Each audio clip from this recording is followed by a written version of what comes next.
네, 하나님의 공의를 바로 세우는 시간 카이로스 시작하겠습니다. 함께 하실 분들부터 소개하겠습니다. 평화나무 이사장 김용민 PD 오셨습니다. 안녕하세요. 네, 안녕하세요. 반갑습니다. 네, 저희가 이 녹화하는 날 오전에는 정광훈 씨를 고발했는데 그렇습니다. 다들 저한테 이사장님 왜 이렇게 살이 빠지셨는지. 아, 그래요? 네.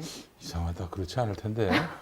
아니, 많이 빠지셨어요, 진짜. 그래요? 네. 아니, 저기 우리 전광훈 씨가 저 지옥 간다고 그래가지고 네.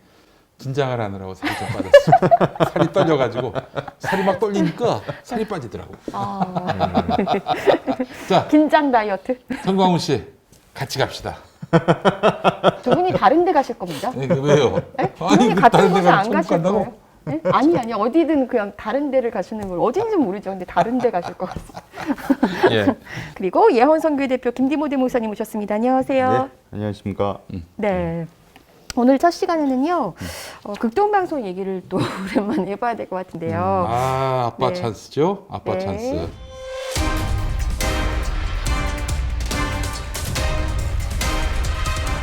예. 그만하고 싶습니다. 극동방송 얘기는 좀. 아, 근데. 정말. 예. 네. 이사장 일가의 사장아들까지 그 극동방송 설교 콘텐츠에 이름을 올리고 있더라고요. 네. 어떻게 보세요? 이 극동방송에서 설교 방송을 어떻게 말하냐면은 네. 지금도 그런지 모르겠습니다만은 제가 극동방송 재직했을 한 20년 전만 해도 TDP라고 했어요.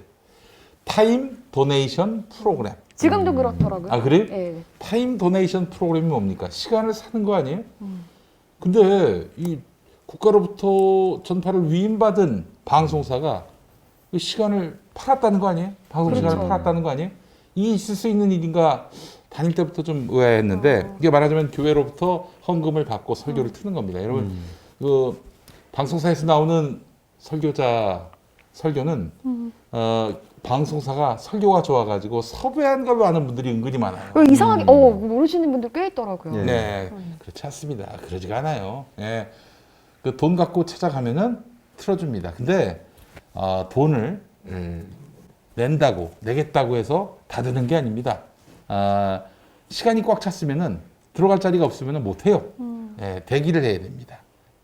그래서 대기를 하는 곳이 어디냐? 주로 서울의 극동방송이 되겠습니다. 예. 그러니까요. 그래서 이렇게 어떻게 보면은 이제 기독교 방송사가 5곳인데 사실상 CGN TV를 제외하고 4곳은 다 설교 편성권을 판매하는 거잖아요. 돈을 받고 네, 돈을 저는 받고 이제 틀어주는 겁니다. 여기에 좀 비견되더라고요. 왜 백화점 들어갈 때 입점하잖아요. 네네. 네. 약간 그 입점하는 거랑 좀 비슷한 거 아니에요? 그럼요. 예. 당연하죠. 네. 예. 예. 근데 그래도 백화점은 그래도 입점하면은 수익이 생기는데 방송 설교를 해서 수익이 생길지는 모르겠어요. 그러나 적어도 이 방송사에 설교가 나가는 점을 주보에 싣는다든지 네. 또 전도할 때 우리 목사님이 극동방송에서 설교하셔. 이러면 왠지 좀 있어 보이잖아요. 예. 또 이분의 설교가 그래도 극동방송이라는 그래도 공신력 있는 방송에서 이렇게 나가다 보니까 이 목사님 그 기본적으로 신망이 있는 분 네. 더해서 설교가 좋구나. 뭐 영역이 있구나. 또 이런 그 이미지를 또 제공해주는 측면이 있기 때문에 사실은 이 방송사에 설교하시는 목사들이 끊임없이 꾸준히 있는 거예요. 예. 그러니까 저는 되게 네. 놀라웠어요. 대기자까지 있다라는 게. 목사님, 정말 목사들 입장에서는 이렇게 극동방송 같은 방송사에 설교 나가는 게 그렇게 중요합니까? 예. 그래서 실은 제 네. 지인들 중에도 저한테 미스테리한 게 있다고 제보 아닌 제보를 해주셨는데, 아니, 자기 교회 목사님 설교 너무 못하는데 어떻게 방송에 저렇게 여러 번 네. 나가냐? 네. 이게 도대체 그 시스템이 어떻게 되길래 그러냐라고 좀 의혹을 제기하셨습니다. 저 기독교 방송국의 설교가 나가는 것 자체가 이 목사 입장에서는 자기 교회랑 그리고 자신에 대한 PR이 되는 거예요. 그런데 많은 분들이 아까 이사장님께서 말씀해 주신 대로 교인분들 중에 특히 이거를 설교를 잘하거나 마치 훌륭한 목사님을 방송사에서 기독교 방송국에서 섭외를 해서 무료로 해주고 있다. 이렇게 알고 계신 분들이 정말 태반입니다. 근데 사실상은 돈을 내고 그 돈도 또 적은 금액이 아닙니다. 그렇지. 돈을 내고 자신의 설교를 제공을 해주기 때문에 방송사에서 먼저 요구하는 경우도 간혹 있지만 거의 압도적인 절대 다수는 교회 측에서, 목사 측에서 돈을 내고 이렇게 방송이 되는 구조죠. 근데 문제는 그 돈이 자기 돈이 아니라는 거죠. 그쵸. 교회 헌금으로 구성된 돈이라는 거예요. 그러니까요. 그런데 또 그 돈을 낼 때 방송사에서는, 기독교 방송국에서는 돈 내면 해줍니까? 라고 하면 이게 되게 없어 보여요. 그러니까 이 돈이라고 하지 않고 이거를 하나의 방송 선교비다. 그 방송 그 후원금이다. 이런 식으로 단어를 바꿔가지고 돈을 받고 해주고 있죠. 근데 목사들 입장에서는 딱 그겁니다. 자기 PR, 유명세, 인지도 높이기, 그리고 교인들한테 나 CTS, CBS, 극동방송 설교자입니다. 그래서 주보 뒤에다가 이렇게 이력으로 넣는 경우도 있거든요. 그 교인들한테는 네. 이름도 없이 빚도 없이 살라 그러면서 본인들은 굉장히 드러내고 싶어 하세요. 네. 그게 뭔가 저는 좀 안타까운 게 뭐냐면 목회자들 분 중에 자존감 낮으신 분들이 좀 그렇게 많으신지 그런 것에 이름 올리는 거를 유독 좀 밝히시는 분들이 은근히 계세요. 많이들 다들 그렇게 하시더라고요. 대표적으로 그 빛과진리교회 김명진 네. 목사 저희가 취재하러 들어갔을 때 거기 이제 방어막으로 삼았던 게 CBS 이제 말씀 그렇죠. 방송. 네. 그 자기 그 설교가 CBS를 통해 나가고 있다. CBS가 얼마나 엄격한 방송이냐. 그 또 뉴스가 굉장히 보도 시스템이 잘 돼 있는 네. 곳이니까 나는 그 검증 시스템에 통과해서 거기서 설교가 나가고 있다. 이런 식으로 좀 주장한 거 아니에요? 그러니까 어쨌든 제가 취재한 바로는 확실히 좀 이해가 안 되는 부분들이 많이 있어서 이제 연락을 드린 거예요, 목사님. 그러면 저한테 하지 말고 교회 직접 찾아와서 보세요. 확인하세요. 지금 옆에서는 누가 말씀을 해주신 것 같은데 누구세요? 아니 그거 뭘 물어보? 제가 말씀드리고 싶어가지고. 교회로 직접 와서 네. 확인하세요. 언제 우리 가면 교회가 될까요, 목사님? 아니라 언제든 우리가 가면 숨어 되나요? 있는 게 아니고 네. 우리 교회 직접 와서 네. 다 찾아보시고 그리고 네. 객관적으로 네. 우리 글을 제보나 이런 거 보실 때 네. 왜 기자들이 안 좋은 것들만 자꾸 보려고 하지 마시고, 그러니까 논리적으로 생각해 보세요. 그런 문제가 지금까지 계속 있어가지고 그랬었다면, 네. 제가 CBS에서 초청을 받아서 거기서 저런 거 했겠냐고요. CBS에서 초청받아서 이번에 촬영하신 걸 말씀하시는 거예요? 그런 것뿐만 아니라 네. 지금 여러 가지 제가 그 설교도 나가고 이러는데, 그 CBS는 그 기자들 사이에 유명하잖아요. 검증하기로. 검증을 그렇게 하는 방송사는 없죠. 기자님 뭘 모르시는 네. 거예요. 거기 그분들이요. 보도국과 선교국은 조금 사실 온도 차이가 그렇죠. 있습니다. 네네. 거기 있는 그 안에서 우리 교회가 이렇게 네. 우리 교회에서 훈련받다가 이렇게 어려워서 나가신 분들이 이게 자기네들이 정당성을 위해서라도 네.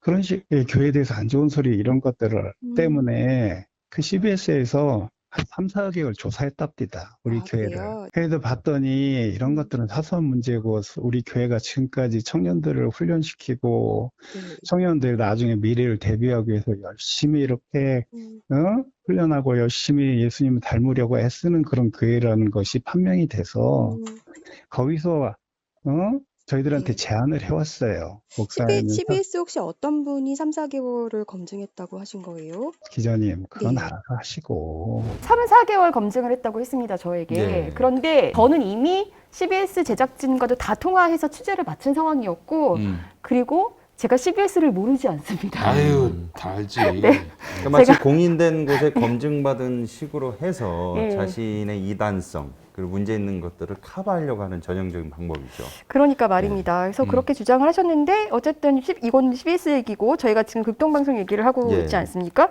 극동방송은 설교가 제가 생각했던 것보다 단가가 세더라고요. 세요. 예. 보통 이 라디오 채널은 좀 경제적인라고 생각하잖아요. 왜냐면 돈이 안 들어요. 사실 돈 들어갈 게 별로 없어요. 라디오 프로그램은. 근데 1분당 한 10만 원거리더라고요. 네. 그래요. 요즘 네. 단가가 그렇게 되는군요. 그럼 일초에 얼마? 계산해 보세요. 그래서 이게 보면 뭐 10분이면은 벌써 얼마입니까? 예. 네. 100만 원이죠. 네. 예. 1분당 10만 원? 도대체 이 돈으로 뭘 하실까? 이런 것들이 궁금하더라고요. 저는 궁금합니다. 1분에 10만 원짜리 설교가 과연 어떤 설교인지 들어보고 싶네요. 그러니까요. 근데 설교자 중에 논란이 될 만한 교회들도 꽤 있어요. 뭐 세습한 교회, 그리고 저희가 이제 운동 논란이 제기됐던 교회들도 검열 없이 좀 이렇게 이름 올라가 있는 모습들을 볼 수 있었고, 네. 네. 이게 극동방송에서는 별도의 광고가 없어서라는 입장이던데요. 네. 오히려 문제가 있는 교회들은 이런 방송사에다가 돈을 주고 적극적으로 자신들의 설교나 영상을 올리려고 오히려 하는 네. 그런 움직임이 있죠. 왜냐하면 봐라, 이렇게 공인된 기독교 방송국 극동방송에 내가 설교자로 소개가 되는데 네. 내가 이단이겠냐, 극동방송 이단 소개해 그렇지. 주겠냐, 네. 이런 걸 노리는 게 많은 것 같습니다. 그러니까요. 오히려 그래서 이런데 적극적으로 방송을 내려고 하시는 분들 좀 오히려 의심해야 되는 경우도 많이 있었습니다. 네. 그 단가가 1분당 10만 원. 네. 근데 이제 극동방송이 서울에만 있는 게 아니라 전국에 있지 않습니까?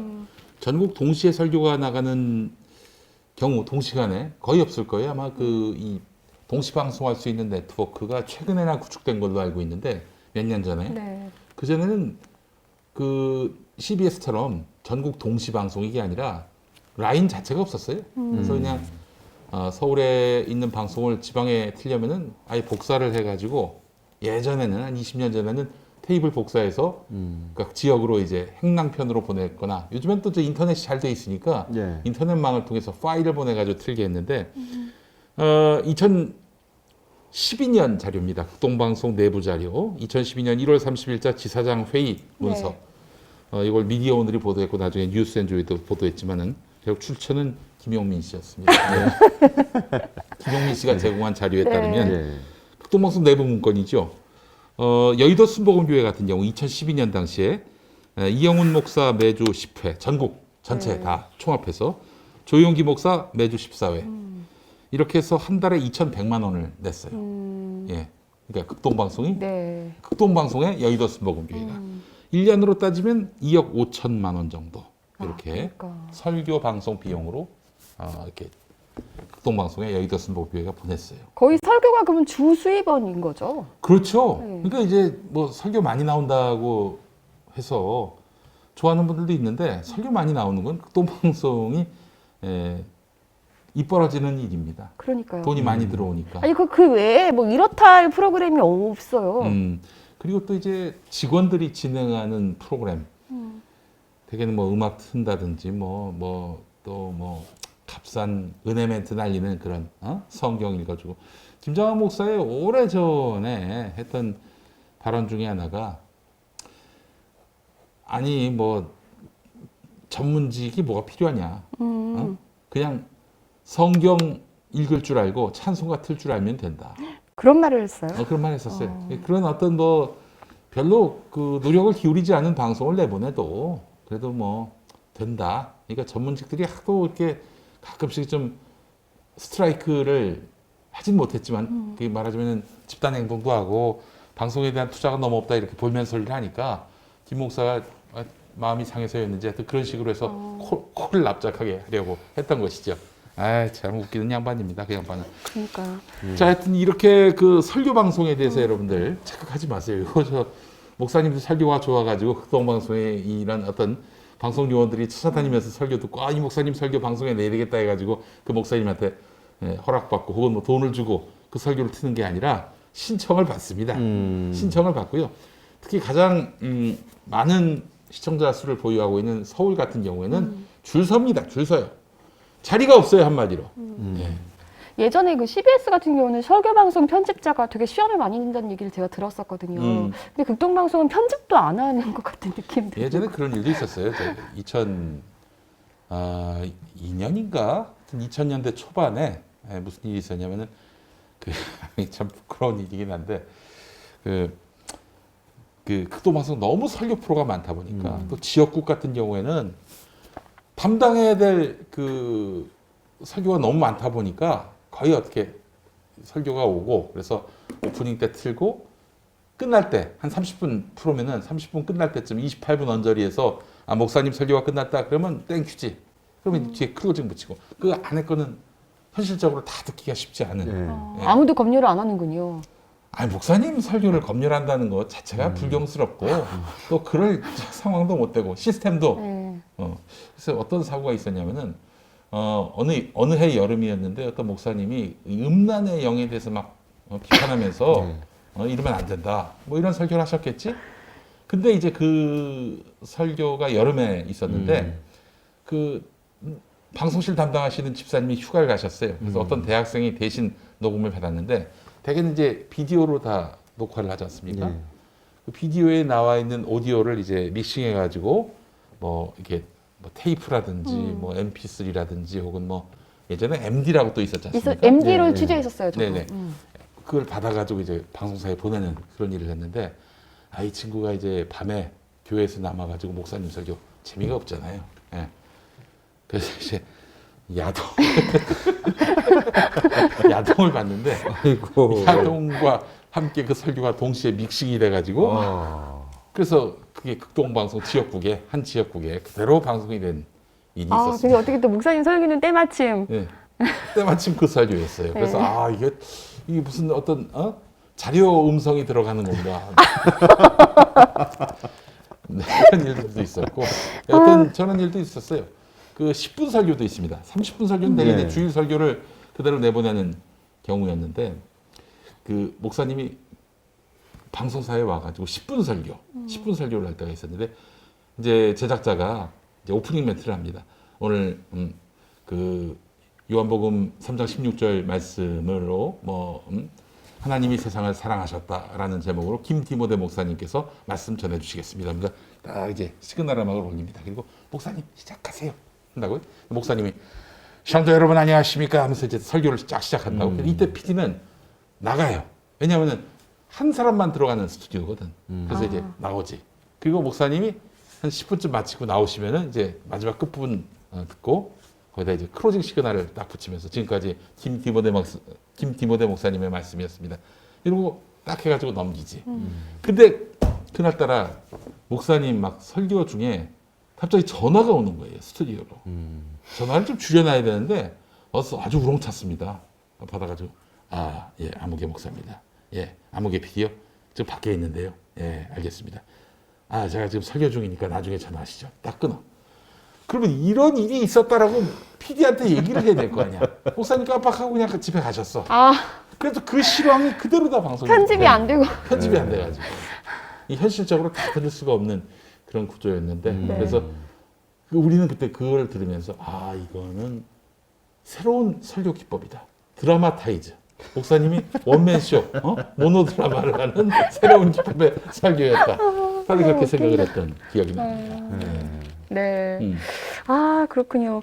예전에 그 세문학교에 이수영 목사 있었을 때 너무 말도 안 되는 그 시국 설교가 있어서 편집을 했어요. PD가. 이것 때문에 난리가 났어. 왜 남의 설교를 커트하냐고. 아니, 그거는 목사님이 잘못 생각하신 거지.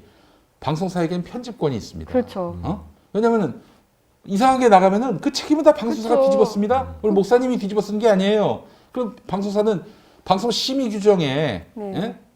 그 저촉되는 그런 발언들은 드러내게 돼 있습니다. 그건 방송사의 의무인데 아니 감히 말이야. 뭐 이랬겠지. 신학도 공부 안 하는 것들이 지금 나의 그 설교를 커트를 해? 니들이 뭔데? 내 설교를 감히 니들이 편집을 해? 뭐 이런 식으로. 정말 근데 부끄럽네요. 아마 틀림없이 그 시국 관련해 가지고 너무 편파적인 발언을 해서 아마 커트를 시켰던 걸 거예요. 예.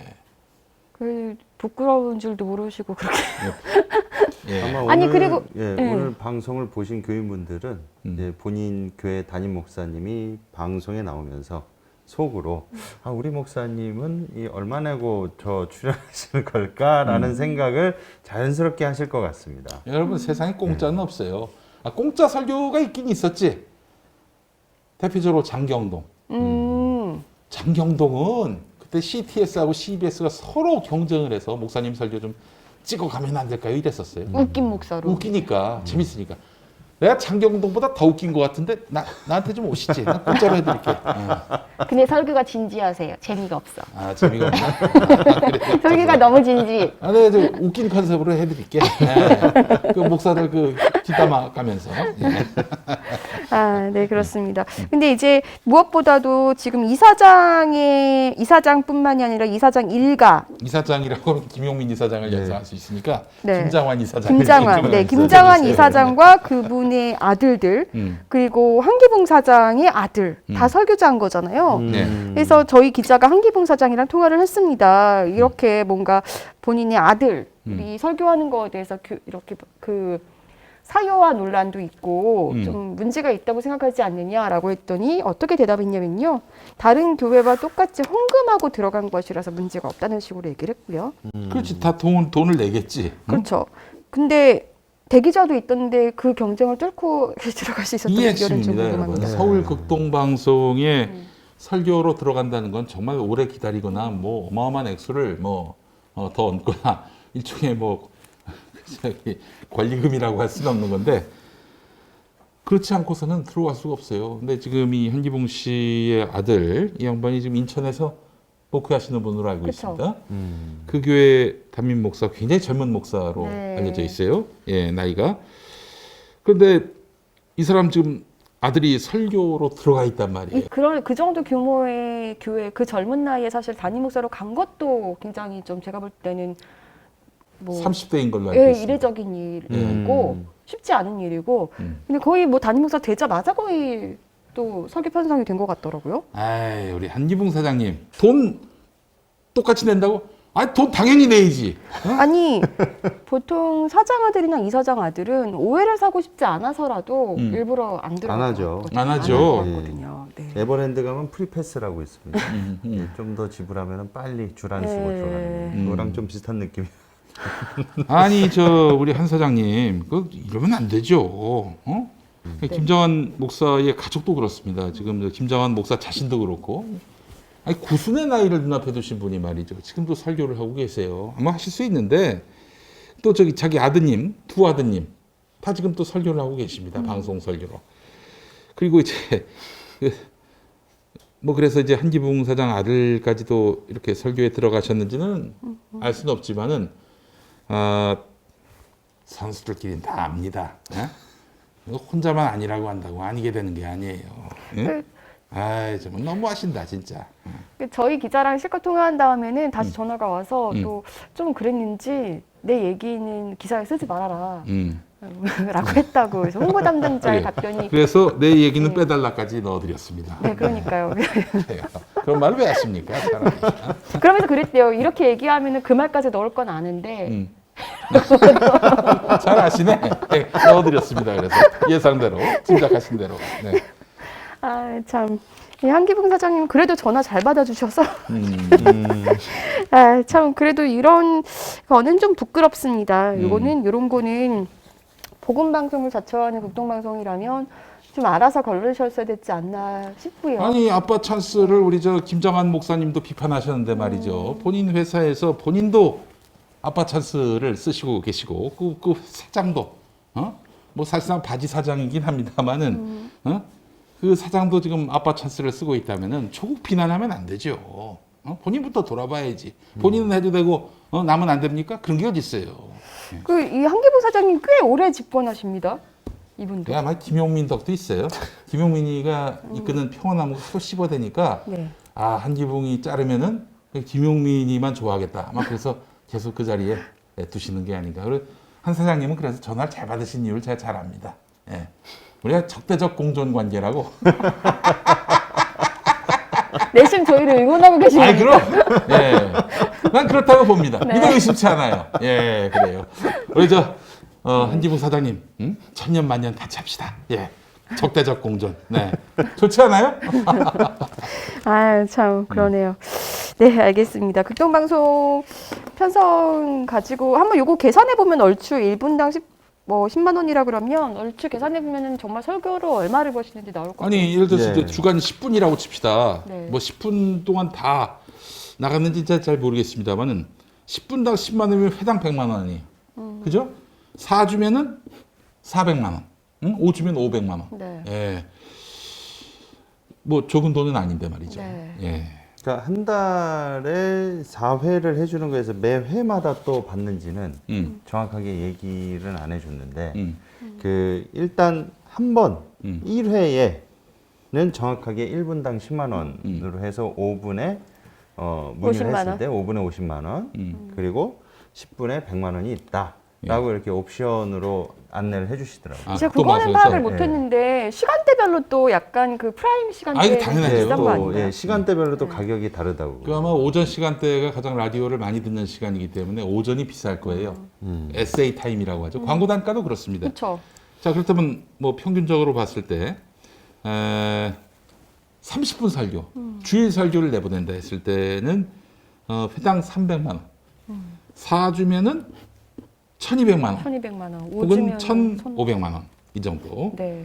이 정도 이제 설교 비용을 받습니다. 우리 성도님들 헌금 내셔가지고 그 돈으로 지금 극동방송이 배를 불리고 있습니다. 예. 네, 이 문제에 대해서 저는 그냥 일반 사회에서 만약에 방송사 이사장과 그리고 사장이 자기 아들들을 특정 프로에 출연시켜서 이런 식으로 했다라고 한번 생각해 보십시오.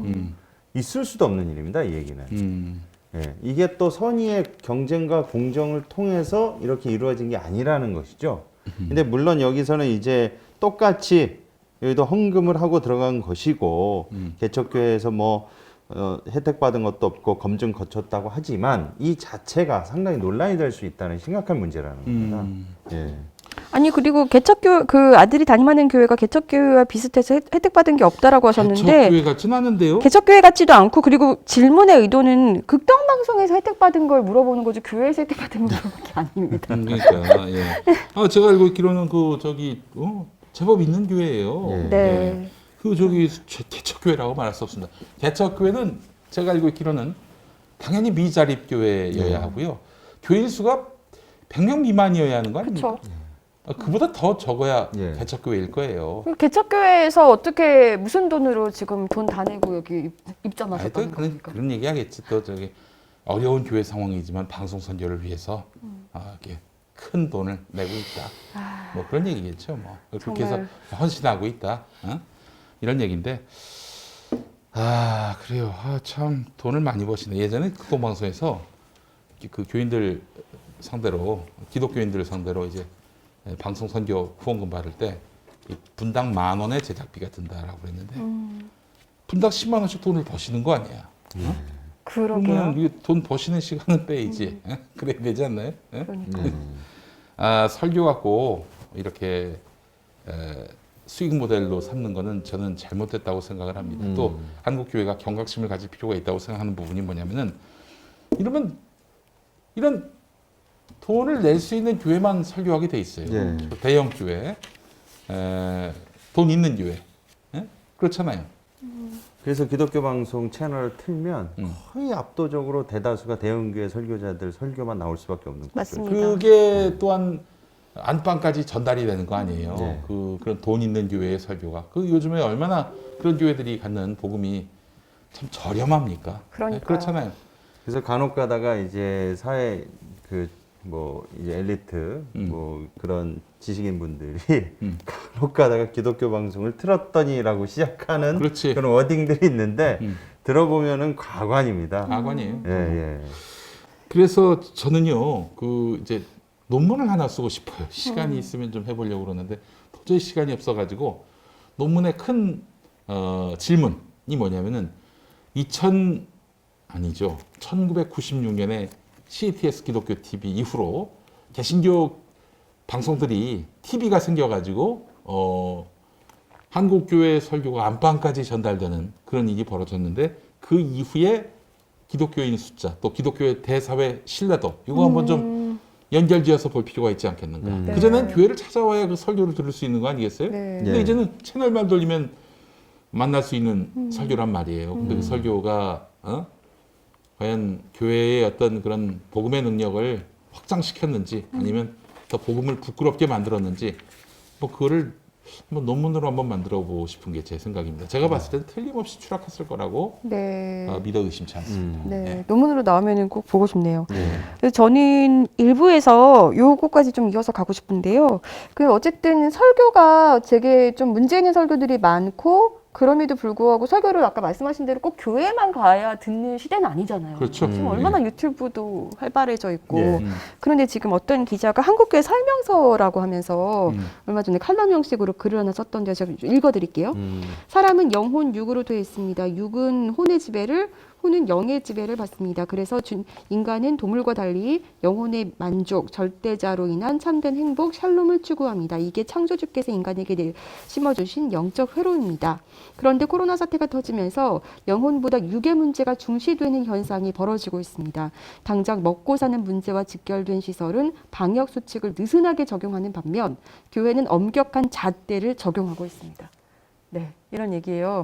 근데 물론 코로나 상황에서 지금 교회가 뭐 종교 탄압 받는다 이렇게 주장하는 것도 어이상실이지만 이거 무슨 말인 겁니까? 사람은 영혼육으로 되어 있습니다. 육은 혼의 지배를, 혼의 영의 지배를 받습니다. 요거 목사님 어떻게 좀 해설 좀 해주세요. 예, 근거가 이게 있을까요? 교회 공과 교리에도 나와 있는 내용인데요. 네. 인간론이라고 그래가지고 조직신학 중에 네. 3분설, 2분설이라고 합니다. 그래서 흔히 그 3분설을 극단적으로 2단으로 보는 분들도 있고, 네. 뭐 2분설이 맞다, 3분설이 맞다 그렇게 보는데, 이게 뭐냐면 우리 인간 존재의 구성을 하나님이 창조하셨을 때 영과 혼과 육으로 만들었다라고 보는 관점이 3분설이고요. 영과 그 육으로 돼 있다 이렇게 보는 게 이제 2분설인 거죠. 근데 이 기자님께서는 이제 보니까 3분설을 기반으로 영혼육으로 돼 있는데, 육은 혼의 지배를 받고 혼은 영의 지배를 받으니까 결과적으로 영이 중요하다는 거예요. 근데 코로나 때문에 육의 영역인 먹고 사는 문제를 영보다 더 중요하게 여기니까 이 세태 자체가 반기독교적이고 반성경적인 게 지금 너무 퍼져 있다. 이렇게 지금 정부의 방역 수칙을 반기독교적 관점에서 왜 영혼육 해설까지 끌어들이셨는지, 무리수를 두셨는지 네. 모르겠습니다만 그런 관점으로 얘기를 하신 것 같습니다. 예. 너무 이해가 안 되더라고요. 지금 이 상황에서 아니 그러면은 이 주장대로라고 하더라도 우리의 영혼이 어떤 뭐 크리스천이라면 예. 세상의 고통에 좀 더 공감하고 그 세상을 위해서 희생하는 마음을 좀 가져야 내 영혼이 조금 더 이렇게 건강해지는 거라고 봐야 되는 거 그러니까 아니에요? 이분이 이 하신 설명서 내용의 그 일부를 또 보면은 이분 입장에서는 그 타인에 대한 희생이나 이런 사랑과 순간 가치보다 최우선순위를 대면 예배를 두신 것 같아요. 네. 그러니까 뭐라고 하시냐면 제가 좀 읽어드리겠습니다. 사회적 거리두기 4단계에서 다른 다중이용시설은 영업시간 제한, 면적당 인원 제한, 좌석 거리두기만 유지하면 이용할 수 있습니다. 하지만 교회는 비대면 예배라는 하나의 선택밖에 없습니다. 이것은 종교활동 제한을 넘어 교회 폐쇄에 가까운 위협적인 결정입니다. 미국 같았으면 집단 소송감입니다. 예, 이렇게 말씀하셨는데요. 딱 이 나오시는 워딩의 기반이 이분은 코로나 예방을 위해서 타인한테 해를 끼칠까봐 비대면 예배를 해야 된다라는 것에 대한 것을 오히려 이게 육적이다. 이렇게 딱 해서 부정적으로 보면서 영적인 것은 이렇다 하더라도 이 희생과 이 고난을 감수하더라도 예배를 드리는 것이 영적인 행위다. 이렇게 지금 이분법적으로 이거를 바라보고 계시는 거죠. 그러니까 영과 육 이거를 이렇게 딱 무자르듯이 나눠서 이렇게 봐야 되는 그 거예요. 단골 메뉴가 로마서에 있는 네. 이제 바울 그 사도 바울 얘기인데요. 육의 생각은 사망이요 영의 생각은 이제 생명이다. 그 드립을 맨날 치는데 그 앞뒤 문맥 잘라가지고 이거를 이분법적으로 대입시키는 사람들이 너무나 많습니다. 악용되는 이 사례 중에 하나예요. 그래서 우리가 하나님께 예배를 드리는 어떤 제의적 행위들은 다 선한 행위인데 이것을 방해하는 것은 반기독교적이고 악마적이고 그리고 이것을 위축시키거나 이거를 제한하는 것이 곧 하나님하고의 어떤 제의적 행위 자체를 너무나 성시화해서 이것을 이 제한시키고 막는 행위 자체를 육의 영역으로 보는 겁니다. 네. 그러니까 육은 다 악하고 육은 다 부정적인 관점으로 바라보기 때문에 이런 게 나온다고 볼 수 있는 것이죠. 예. 그런 참. 유괴 사람으로 살지 말자 이런 분이 미국 가서 뭘 맞으셨더만 백신을 맞으셨더만. 네. 네, 자랑스럽게 체험기까지 기사를 쓰시고. 근데 저는 이 부분도 되게 웃겼어요. 그래서 결국 정부가 영혼의 문제를 가볍게 여기고 있다는 방증 아니겠습니까? 방역 완장을 차고 예배라는 본질적 종교 자유를 제한하겠다는 위험한 발상이 들어있는 게 아닐까요? 라고 하면서 말미에 뭐라고 아니 무슨 하냐면요. 정부가 무슨 영의 문제까지 신경을 씁니까? 그거는 본인들이나 관심을 가지세요. 그러면서 아, 불합리한 참. 기준으로 국민 희생만 강요하는 K-방역은 피로도를 높일 뿐입니다라고 하면서 이제 밑도 끝도 없는 지침 준수만 요구하지 말고 백신 확보량 또 합리적인 방역 수칙으로 국민을 설득하십시오라고 하면서 대통령 선거가 299일 앞으로 다가왔습니다. 이런 말을 하는데 도대체 여기서 대통령 선거는 왜 나오는 거예요? 결국 교회에 잘 보이라고 뭐 이런 얘기 하는 걸까요? 그렇죠. 네. 그분이 딱 한 분 계시죠. 황교안 전도사. 네. 이분은 아주 잘 보이고 있습니다. 대면 예배 멈추지 말아야 한다 이렇게 주장하고 계시고. 네. 코로나 사태와 관련해서 정부가 할 수 있는 일은 확산을 막기 위한 것이지 다른 어떤 이유가 없습니다. 아니 코로나가 창고라는 국면에서 예배를 비대면 예배로 드리는 것이 한 교회를 망하게 할 음해하게 할 목적이라고 어떻게 이해할 수가 있습니까? 그러니까요. 어떻게 해야 돼요 그러면은? 내버려둬요? 그러니까 이런 얘기를 일삼는 사람들이 기존에는 거의 그 목회자들이었어요. 네. 근데 제가 목회자분들 중에서도 제가 항상 말씀드리지만은 우리 사회 전반적인 시스템이 돌아가는 거를 잘 인지 못하시는 분들이 이런 소리를 한단 말이에요. 그러니까 왜 식당, 카페는 냅두고 교회만 건드리냐 이렇게 말씀들을 하시는데 당연히 그러죠. 식당, 카페는 영리기관이고 교회는 비영리기관이에요. 그러니까 교회는 종교기관이기 때문에 정부 입장에서는 방역에 문제가 생기면 비영리기관들부터 셧다운 시키는 게 당연한 이치입니다. 왜냐하면 전국에 지금 당장 식당, 카페를 제재해 보세요.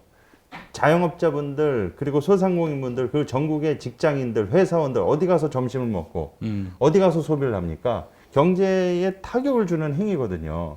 근데 이 일반 영리 기관과 교회를 비영리 기관인 교회를 동일선상에서 놓고 자꾸만 이런 신앙적 관점에서 자기는 이런 숭고한 신앙을 지킨다는 식으로 이런 식으로 워딩을 하고 이런 빠운 소리를 하면 오히려 한국 교회만 더 욕을 먹는 행위라는 것이죠. 그러니까요. 네. 두 분이 이 시간에 한국교회 설명서를 좀 새로 써주신다면 네. 한마디씩 좀 부탁드리겠습니다. 목사님 먼저 하시죠. 아유, 전도사님께서 먼저. 왜?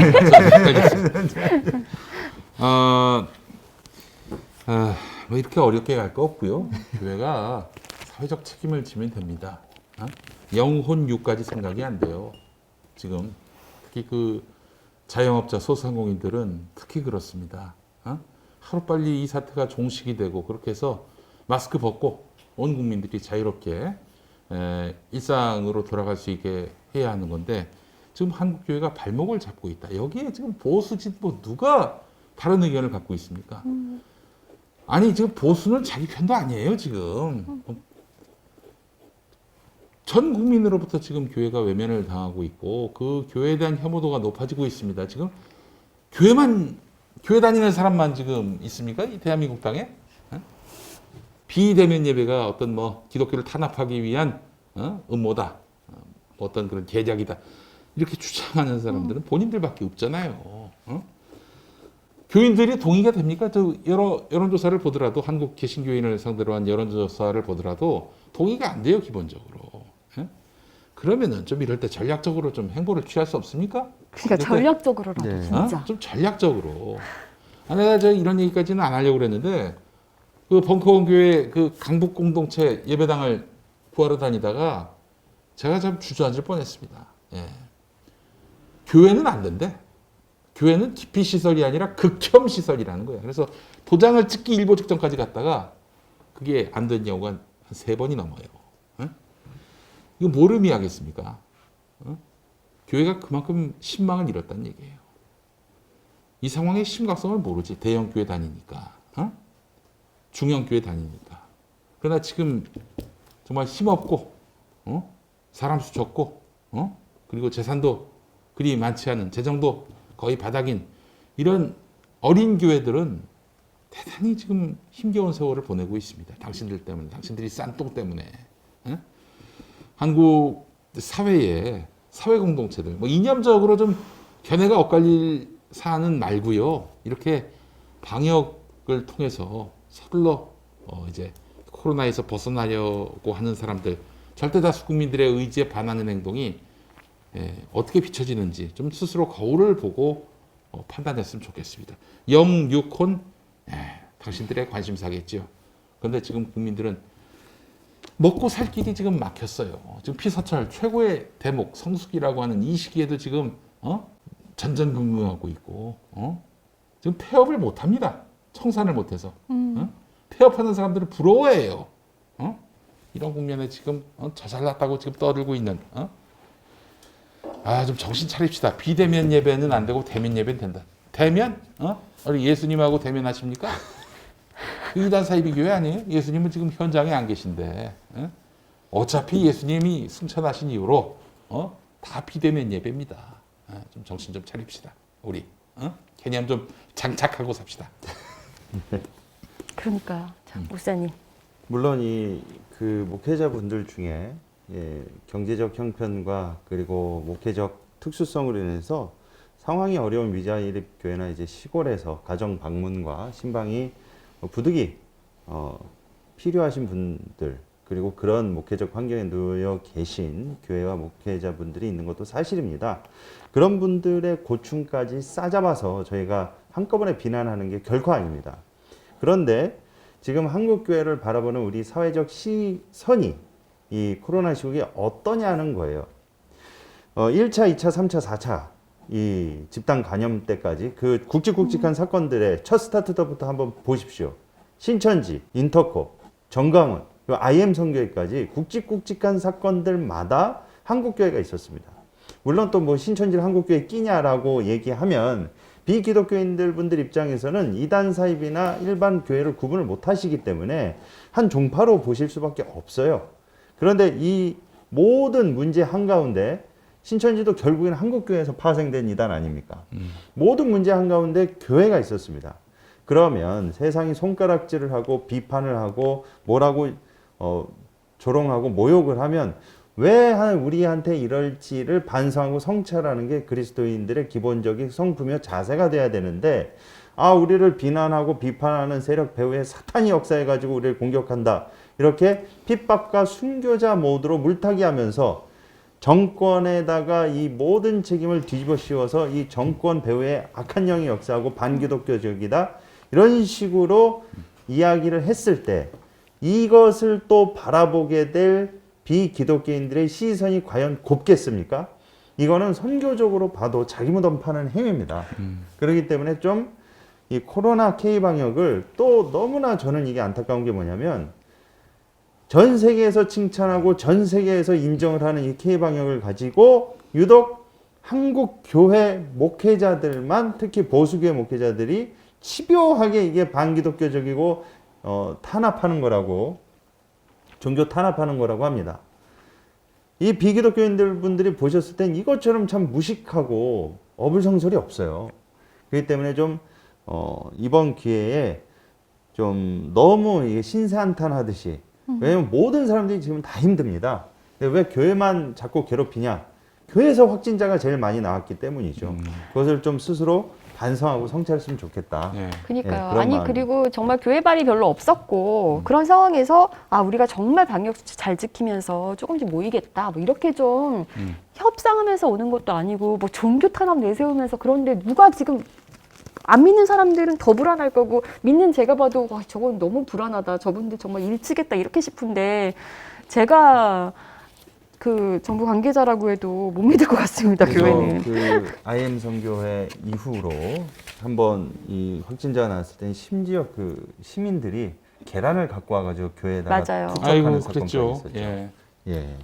그 심정을 정말 교회가 이해해야 될 것 같습니다. 예. 성찰해야 될 것 같고요. 그리고 경찰이 말이죠. 좀 수사 좀 열심히 해주세요. 뭐 하는 거예요, 도대체 전광훈이 지금 2번이나 그렇게 방역을 대놓고 어기고 또 앞으로 더 어기겠다는 거 아닙니까? 예? 왜 눈치를 보고 있어요? 열심히 법 지키는 시민들, 생계를 그야말로 포기하면서까지 방역에 협조하는 상공인들, 자영업자들, 이분들은 뭐예요? 그러니까요. 쓸데없는 짓 하고 있습니까? 아니 정광훈 논리대로라면은 정광훈은 문재인이가 나를 괴롭힐 목적으로 지금 방역법으로 자기를 이제 압박하고 있고 뭐 하여튼 못 살게 굴고 있다 이렇게 얘기하고 있는데 우리 저 자영업자 소상공인들이 문재인이 이 방역법 만들어 가지고 나를 굶게 만들려고 하고 있다 이렇게 얘기하면 뭐라고 반박할 수 있겠어요? 예. 정광훈에 대해서 이렇게 가만히 놔두면 그렇잖아요. 예. 수사기관이 좀 무서워야 그 범법을 저지르는 사람들이 긴장하지요. 그러니까요. 아주 말이 좀 많이 비슷하다. 예전에 김재규 씨한테 박정희가 공정동에서 정보부가 좀 무서워야지. 그랬더니 그때 이제 차지철이 그냥 베트남이 아니라 그 뭐지? 그 동남아시아에서는 수백 명을 그냥 땡크로 그렇게 하자는 게 아니라 법을 어길 때 노골적으로 어기고 이거는 그래서 우리 사회 공동체의 안전이 흔들릴 그런 상황이 됐다. 그러면은 나서줘야죠. 그러니까요. 저희 방역에 대한 얘기까지 좀 해봤고요. 저희 2부에서는 선교란 무엇인가에 대해서 좀 나눠보려고 합니다.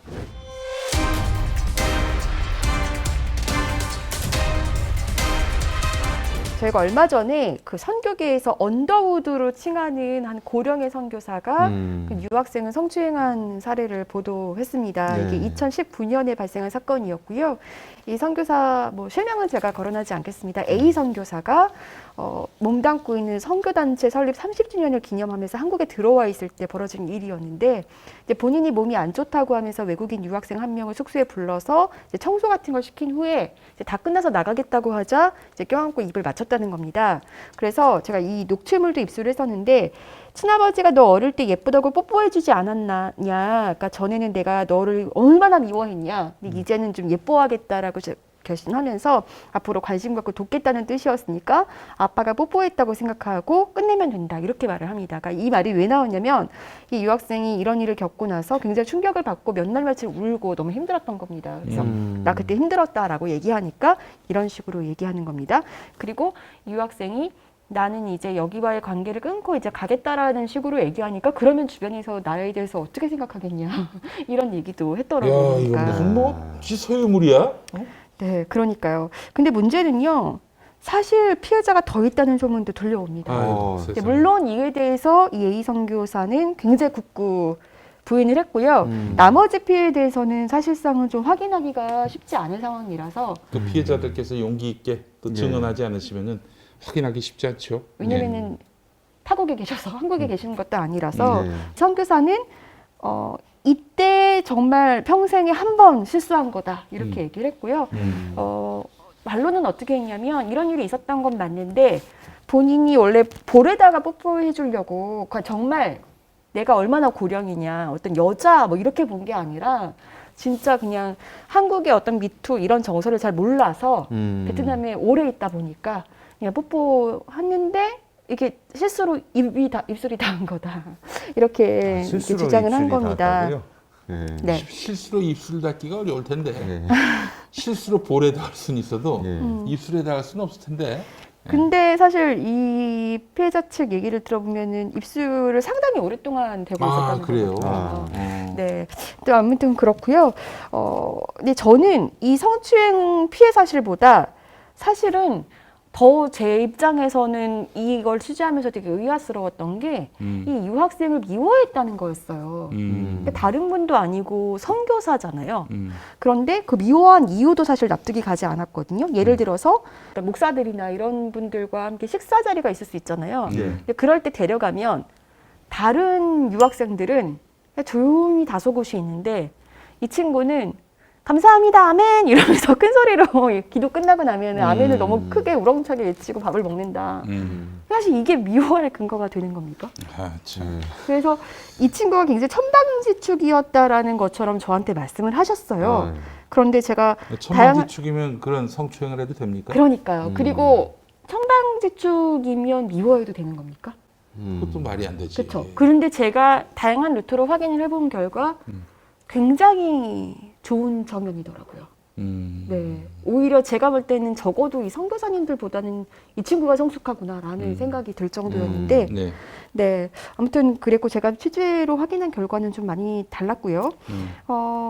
근데 이게 사실은 제가 처음에 제보가 들어왔을 때 원래는 안 다루려고 했었어요.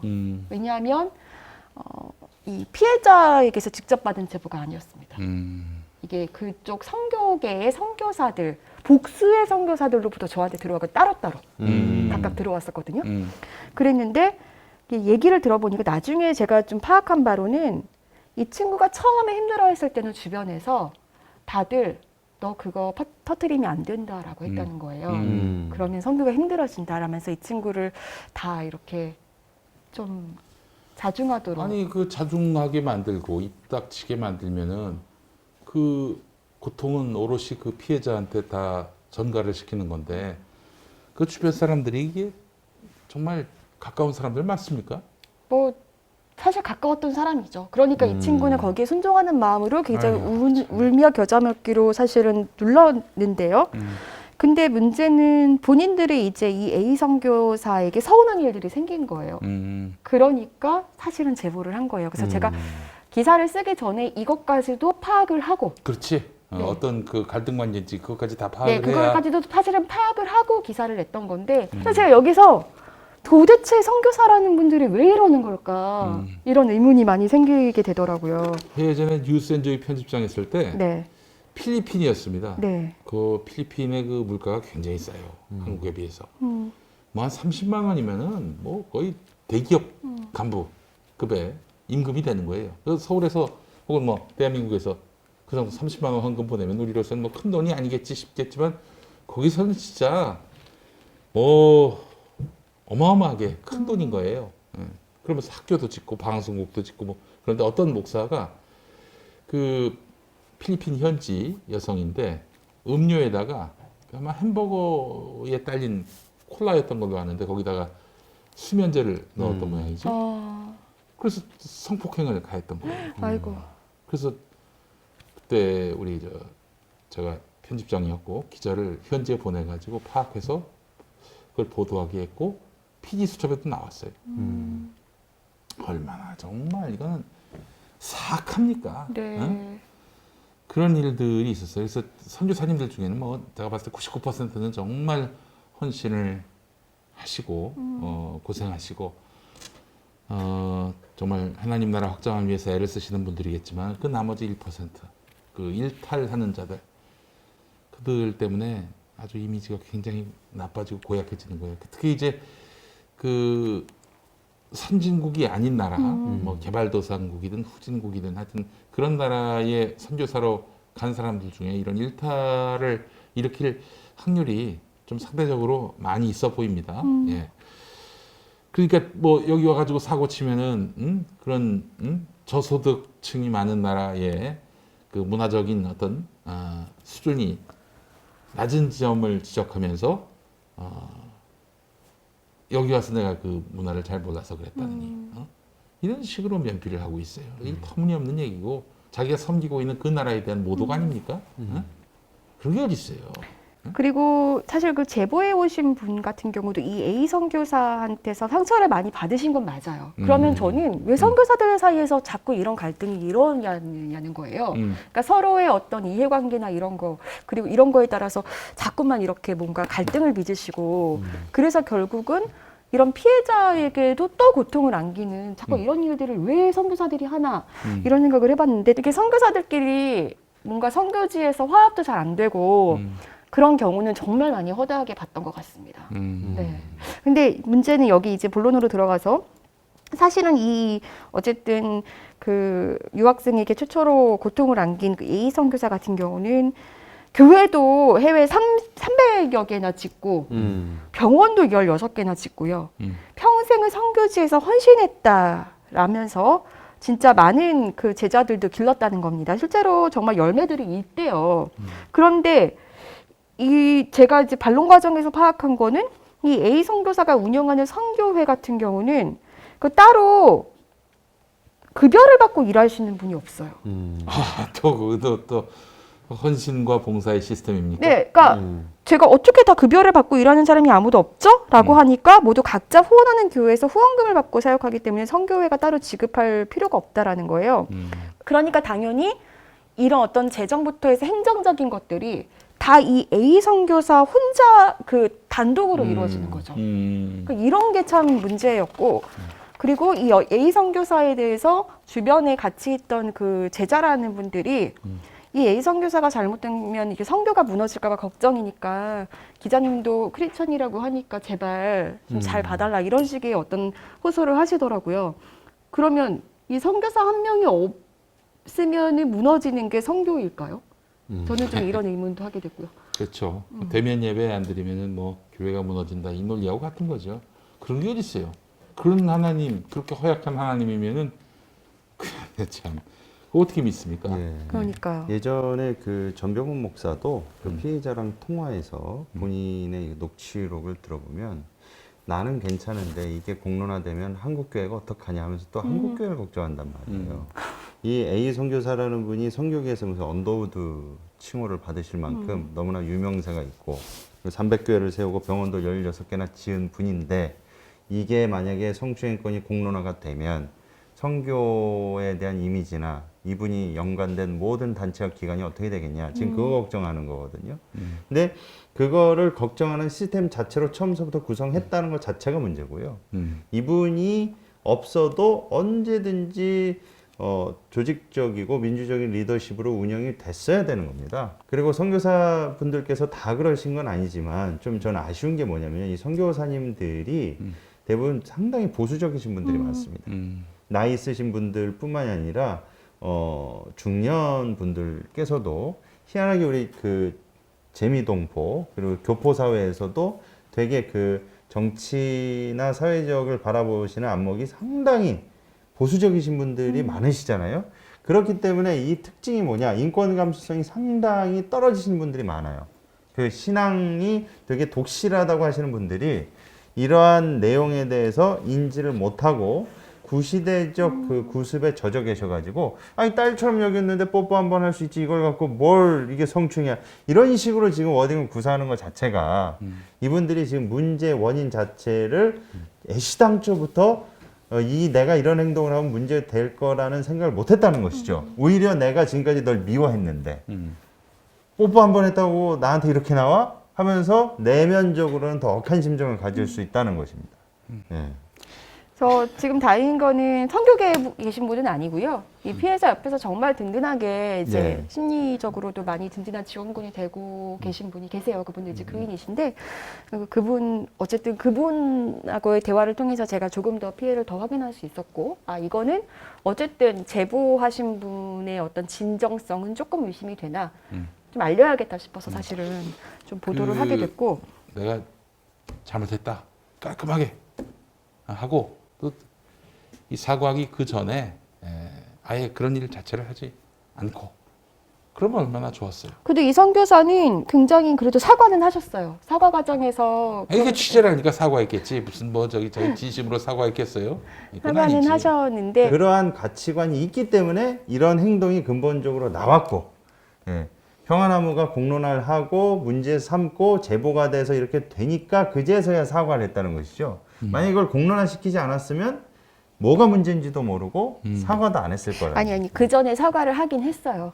그래서 이 녹취물이 있는 거고요. 사과를 그래요? 하긴 했는데 이 사과가 얼마나 사실 진정성이 있는지는 왜냐하면 네, 사과를 받으면서도 네가 이거 이렇게 간다고 하면은 내가 뭐가 되느냐 약간 네, 이런 네. 얘기를 하고 굉장히 뭔가 용서할 거를 좀 종용하는 듯한 어떤 그런 말들을 한 게 제가 볼 땐 좀 문제라고 여겨졌고 사과가 네. 아니라 봉합이죠. 봉합. 네, 저는 이 성추행건보다도 사실 제가 이게 문제라고 봤던 거는 어떻게 보면은 뭐 한국의 선교가 좀 이런 식인 것 같은데 좀 우리가 못 사는 너희 나라를 위해서 이렇게 해주는 거야. 라는 인식이 사실 어느 정도 깔려 있다고 보여지는 겁니다. 예. 그러니까 어떻게 보면 물론 본인이 몸이 아팠다고 하지만 그러니까 청소도 하라고 이렇게 시킬 수 있는 거고. 네. 그리고 뭔가 본인이 미워하면서도 사실은 이 피해자는 그것조차도 훈련이라고 이제 생각을 했었던 것 같거든요. 그러니까 그런 식의 어떤 것들을 계속 주입하는 것들이 이게 한국 선교가 올바르게 가고 있나라는 의문을 저로 하여금 더 갖게 한 거죠. 네. 아, 참. 저는 이런 식이면 그냥 안 했으면 좋겠어요. 교회를 많이 세운다고 해서 이게 선교는 아니지 않습니까? 예. 그렇죠. 예. 그러니까 그 연령대 분들이 이제 선교, 저도 지인분들 중에 선교사님들이 상당히 많으신데요. 이 선교사님들이 뭐 제일 고충이 뭐냐면 선교사님들 중에도 정광훈류의 목회자를 좋아하고 추종하는 선교사님들이 상당히 많습니다. 적지 않습니다. 근데 이 좀 시민의식이 있으시고 정상적인 좀 사고를 하시고 그리고 이 과거의 제국주의 시대 그 공격적인 선교 방식을 취하면서 문화적으로 우월감에 있어서 이런 비인권적이고 이런 공격적인 선교 방식을 통해서 타문화를 이렇게 깔보는 이러한 형태의 선교 방식을 거부하고 많이 이렇게 이론적으로는 개선이 되고 많이 이렇게 바뀌었습니다. 그런데 문제는 뭐냐면 바뀌지 않으신 기성세대 다 그렇다는 건 아닌데 그 기성세대 분들이 숫자가 압도적으로 많으시고 거기 1세대들이 가서 다 인프라를 구성해 놨기 때문에 뭔가 이분들의 바운더리를 벗어나서 새로운 선교 활동하기가 어렵다는 거예요. 어느 특정 국가에 가면 이런 사람들이 포진을 하고 있기 때문에 이런 사람들을 비판하면 거기서 또 매장되고 딸을 당한다든지 후원이 끊긴다든지 그리고 인정하지 않으면은 거기서 또 활동하는 게 상당히 제약을 받고 협소해진다는 겁니다, 범위가. 그러니까 이러한 구조 때문에 그만두시고 오시는 분들도 적지 않습니다. 그래서 이게 좀 차츰 변화가 돼야 되는데 어떻게 이걸 풀어나가게 될지 지금 선교사님들조차도 가뜩이나 지금 코로나 때문에 귀국하시는 분들이 정리하시고 다시 귀환하신 분들이 상당히 많으시거든요. 그래서 많이들 고민하고 계시는 이제 그런 상황이시라고 하시더라고요. 예.